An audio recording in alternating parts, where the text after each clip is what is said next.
There is a solution, and it was just dropped to the bottom of Lake Lassus near Calabasas. Yes, a barrel like that can actually save California during constant droughts, and with it, Californians will be able to drink straight from the ocean floor. Yes, that sounds amazing, but let's figure out how that's even possible. Every resident of the southwestern state is constantly on edge as the dry season approaches and Californians realize it's here to stay. Ordinary people must once again fear the news about water use restrictions, and farmers prepare to watch their crops wither away due to a lack of rain. For example, in 2015, a severe drought caused the lake's level to drop to 39% of its normal state. To get a sense of this, let's pause the video for a moment. In 2021, California experienced another severe drought and the lake level dropped to 35%. The Hyatt hydroelectric plant was shut down because the water level fell below the minimum needed to generate electricity.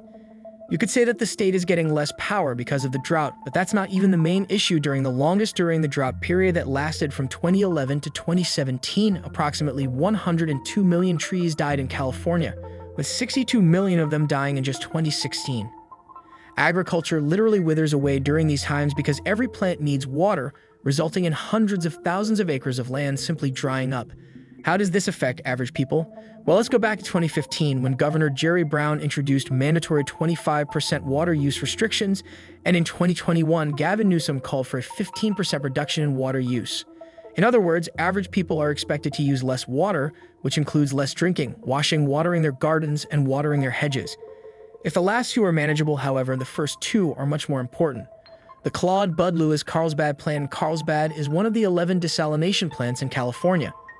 It was constructed in 1993, immediately following another 5-year drought, and was completed in 2015 during another drought period. Today, the facility uses reverse osmosis technology to pump approximately 100 million gallons of seawater per day, converting it into 50 million gallons of fresh water that are delivered directly to municipal users, accounting for 10% of the fresh water supply. Surprisingly, desalination plants have helped people in almost every part of the state, including Saudi Arabia and Israel, who somehow managed to survive thanks to them. The water used by millions of people is actually taken from the ocean, where there is an almost infinite supply for conversion and no reliance on rainfall. Whether there is a drought or not, the plant continues to provide drinking water to the populace. However, there is a drawback. More than one. For example, a plant in Carlsbad uses roughly 3. It turns out that maintaining the Carlsbad facility costs between $49 and $59 million a year. This is because it takes 6 kWh of energy to create 260 gallons of fresh water, or about 38 megawatts of continuous power, which is enough to power 28,500 households. Oh, and the plant itself cost $1 billion.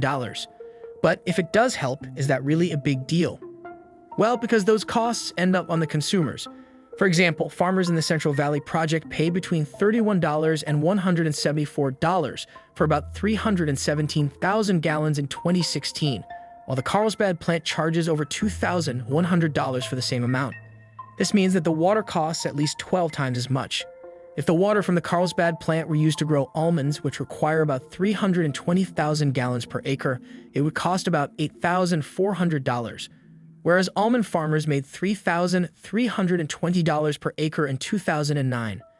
Millions of gallons of seawater are converted into 50 million gallons of fresh water, and the remainder is simply dumped back into the ocean. This brine, which is heavier than seawater and has a high concentration of salt, settles on the bottom of coastal areas and lowers the amount of oxygen dissolved in the water. Since oxygen is essential for marine life, and its absence means death, a dead zone may form right where the brine is discharged near the desalination plant.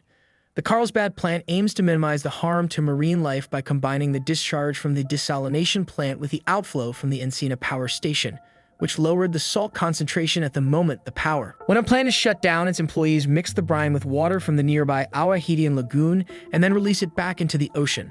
However, not all desalination plants are environmentally conscious, so the risk to marine ecosystems is still very high. Do you think that's the last time that ecologists worry about desalination plants?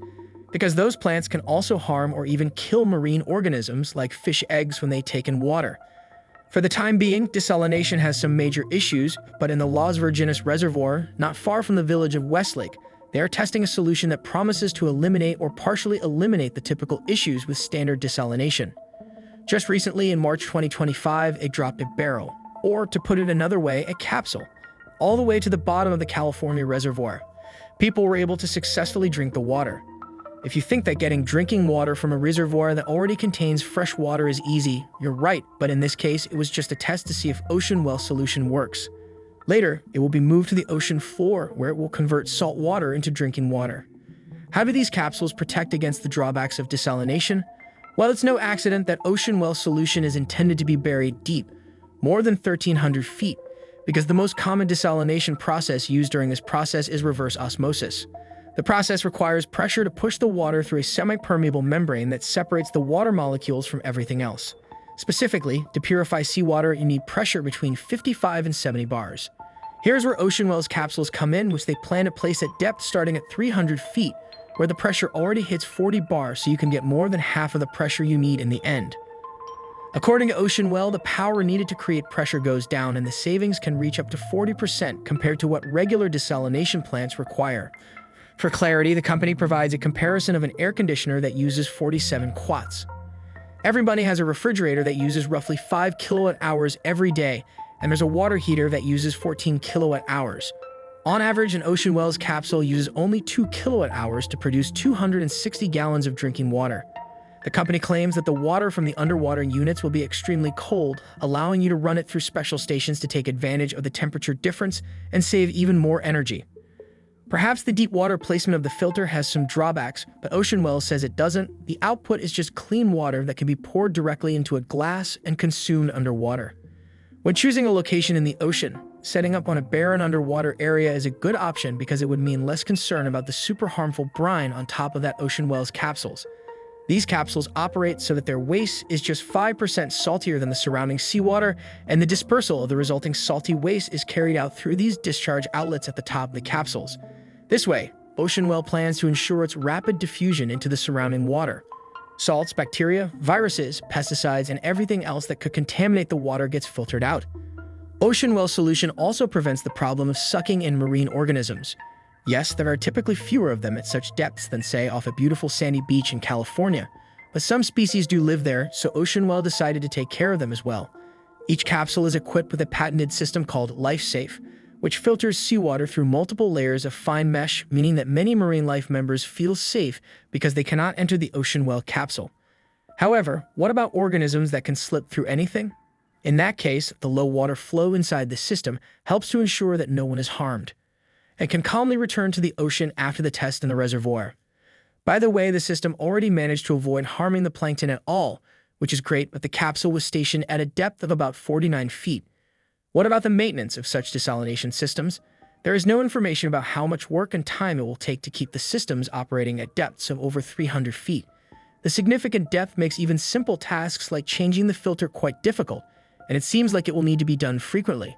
Open sources indicate that on the plus side, the design will be modular, so the conditions far below the surface aren't exactly welcoming, but Ocean Wells claims that the capsules will manage with dependable pipelines and components originally designed for even deeper dives.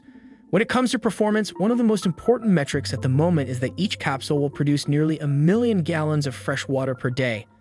If that's not enough, you can easily set up a desalination farm just like in this picture.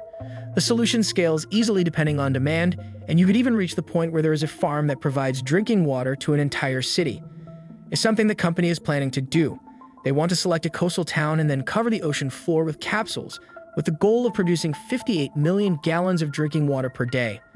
It has only reached the testing stage so far, but they dropped one capsule to the bottom of Las Vegas, collected some crucial data on how it functions, and demonstrated to influential people that this isn't just a concept with animated videos, but a system that actually works. According to the company, we might see the system in action as early as this year. They plan to install one of the capsules underwater somewhere in the Gulf of Mexico, which is the ideal location because you can find some serious depth there and assess how well it performs. If all goes as planned, the capsules won't harm marine life. Ocean Well's pods will travel to Hawaii in 2026 and then return to California by 2028 to establish the first farm that will help the arid state overcome its ongoing water shortages. If it succeeds, these floating water vehicles will be hovering above Ocean Well's desalination farm, but they aren't really for transportation. They are merely buoys, and they didn't make it into the desalination video by accident. Onca Technologies' solution is also anticipated to help Californians who are suffering from unending droughts, of course without the disadvantages of conventional desalination plants. Speaking of energy, it's not just about Saving it like ocean well-on solutions don't require any external power at all. In this instance, the buoy that is attached to the seabed uses the energy of the waves to create mechanical pumping forces that suck in seawater and push it through a reverse osmosis desalination system to produce fresh drinking water. The company claims that this process also uses only the energy generated by the waves and solar panels that are visible on the buoy's body to provide some extra assistance. However, only 25% of the water that enters the system becomes drinking water, and no, that's not a design flaw. It's done intentionally so that it doesn't build up a saturated salty brine. The brine from Onca's buoy is 30% saltier than the surrounding water, which is still great compared to regular desalination plants. The sea creatures also approve that the water intakes of Onca buoys are protected from all kinds of unwanted stuff getting into the system thanks to fine mesh filters. The environmental benefits of O&CA units go beyond just that.